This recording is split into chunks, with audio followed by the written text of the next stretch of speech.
Your pride for the grind is probably actually costing you. You probably look at it being a flex of like how many hours you worked, of how hard you're grinding.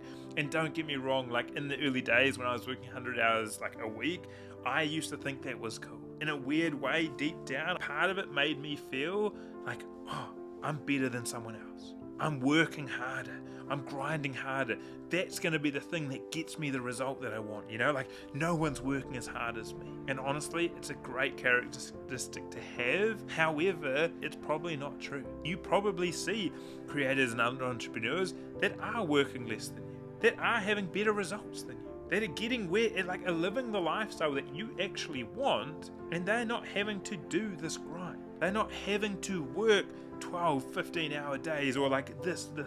I wish someone had told me this. It was like, hey, it doesn't matter how many hours you put into something. It matters the actual output that you're trying to create.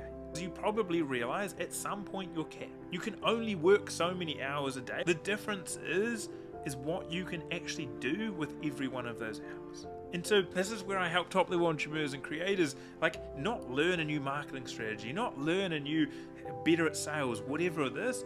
I work with the creator themselves on how we can tap in and leverage neuroscience and how their body works and how their brain works to tap into flow, where it's been shown that you're 5 times more productive. Like for example, just leaning on that, imagine if you could do what the average person, the person that's grinding away right now, what takes them 5 hours in a single hour.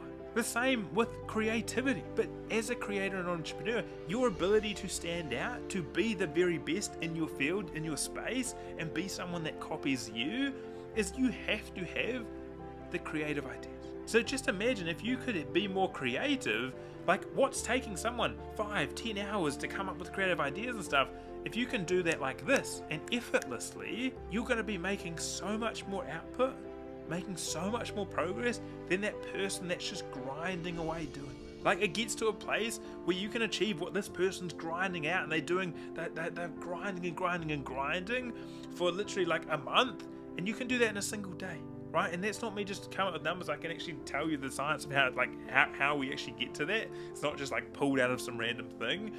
But that's the point that I want to get. If you're that person that's currently grinding away, that's flexing the number of hours that you work, maybe we just shift our thought to going, what's the biggest output we can get each day? Because right now you're probably doing a whole bunch of tasks that aren't actually moving the needle, but it makes you feel good, right? Because we're addicted to that next hit, checking something off our to-do list, making feel like we're making progress, even though often a lot of it's just an illusion.